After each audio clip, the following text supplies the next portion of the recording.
Hi guys, please like, share and subscribe. And if you want full course for any actuarial subject, visit theactuarialguy.com or WhatsApp on this number. Thank you. Okay, now I want to have a closing discussion on advice particularly. What are the different types of advice that we can give?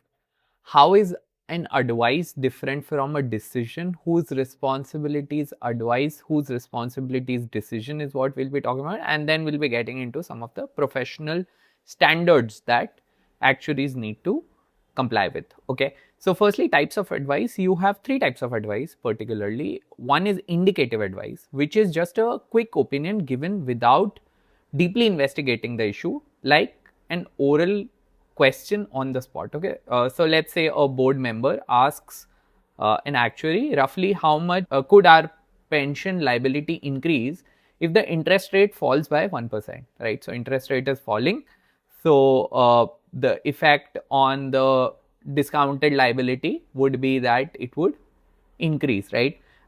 Actuary can give a ballpark answer off the top of his head. This does not require any mathematical calculation, just heuristics and back of the envelope sort of calculation. It does not need to be accurate, it can be ballpark. Okay, second is factual advice. This is based on thorough investigation or research of facts, such as you would need to look up legislation, regulation, understand the market data, but here usually modeling is not involved. So for example, here is what the law requires you to disclose to pension scheme members. Okay, so you can create like a sort of a report on what the legislation is, what other players in the market are doing, how to interpret each pointer, and this is what needs to be done. This is factual advice. This is what you need to do, factually founded in research. Okay, finally, recommendations are the third type of advice, which are the most rigorous. So here you would be doing a lot of research, then a lot of modeling, and then weighing different alternatives and options. You need to tailor the solution to the client's needs, and generally this is peer reviewed. That is, you would get it checked by another professional, for example an actuary. Okay, so one actuary prepares it and they would ideally get it reviewed by another, so as to see that the person who's prepared the model, the report, has not missed anything. Okay, example would be, after modeling 4 investment strategies, we recommend strategy B, and with the detail because, and then like what strategy B entails completely, what sort of modeling did you do. Okay, so this recommendation sort of advice, when you are not guiding someone, not factually advising someone, but recommending something, that is backed by a lot more research, lot more modeling. Okay, so that is the idea. Now even recommendation is not a decision. Okay, the actuary's role typically is to give advice. So you would present alternative solutions, you would explain assumptions that you have taken and why you have taken them. You need to empower the decision makers, the clients fully. You need to show implications of different assumptions, right? What do the, if the interest rate assumption changes, what happens? If the mortality assumption changes, what happens? What is the impact on the reserves? What is the impact on the profit? So on and so forth. Outline the alternative considered, which were not recommended, which you rejected, right? When you're making a recommendation, you are considering multiple alternatives and some you're rejecting. So you need to outline them as well. You need to disclose the implicit decisions made along the way. What were the things that you implicitly decided because they were quite obvious, and you need to explain the impact on the client and other stakeholders. This is very important, right? Because you considered that impact as a part of your advice. But this is still, either you are explaining something, advising on how to do something, or giving a recommendation, but still this is not decision. The decision is to be made by the client. So the client typically chooses the solution to adopt and bears the ultimate responsibility for the outcome. Of course, the actuary has a responsibility, but the ultimate decision and responsibility is of the client. For example, the actuary can recommend a bonus rate based on his analysis or our analysis to the board of directors of a life insurer, but the board ultimately decides what is the rate of actual bonus, not the actuary. Okay, This is the typical actuary client relationship, but sometimes actuary is the decision maker, particularly in context of very technical decisions. For example, determining the surrender value under a life policy. How much surrender value do you take, right? How much do you give people when they withdraw the policy? Or let's say making provisioning or reinsurance decisions in an executive role, right?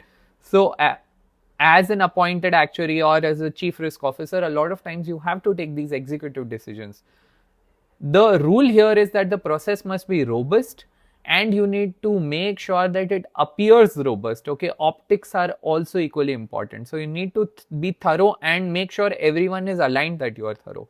You need to seek peer review so that you don't miss anything, and you need to document the rationale and the alternatives considered so that if something goes wrong, you are fully covered, that you did your due diligence, right? So that is the idea. When you are the decision maker, you need to be super thorough and also show that you were thorough. Okay, take all the precautions, take all the due diligence into account. Okay, so that is the idea of advice and decisions.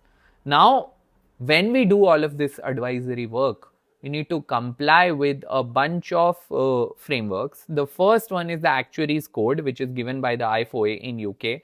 It has 6 core principles. Okay, this is very broad professional conduct standards, right? How do you conduct yourself? So you need to conduct yourself with integrity, that is, be honest and don't mislead. You need to conduct yourself with competence and care, that is, you need to be sure what your competence is, do only the work that you're qualified to do. Okay, you need to be impartial, that is, you need to be objective,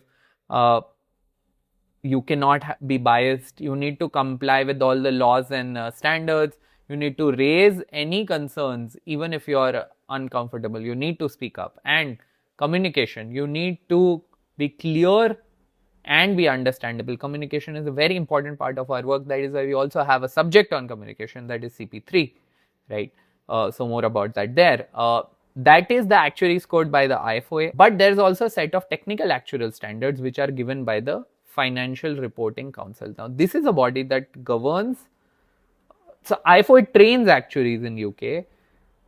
FRC governs accountants, auditors, and actuaries in United Kingdom, and they give these technical actuarial standards. Some of the standards that are applicable to us are TAS 100, which is general principles regarding judgment, data, assumptions, model, communications, documentation. A lot of these aspects, judgment, data, assumptions, modeling, all of these are a part of the CP1 course. Not the standard itself, but these aspects of our work. How do you set assumptions? How do you do modeling? Right? How do you document? All of these things will be covered later in the syllabus. TAS 200 is particularly on insurance. TAS 300 is particularly on pensions. TAS 400 is particularly on funeral plan trusts. These are trusts which pool money that people have set aside to cover for their funeral expenses, which are major in European nations and US, and even in some of the African countries, because funeral is such a major expense, people set aside money. So these trusts manage that money and invest and protect it against inflation, ensure that they get good returns, and they are able to cover their funeral expenses once they are dead.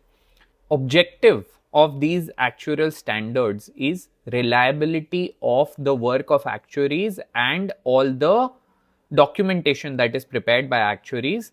They ensure that the information that is used in the actuarial work is relevant. These documents that are prepared to showcase our work are transparent, they are complete, and they are comprehensible, right? So just to standardize the work of our actuaries, technical actuarial standards exist. Okay.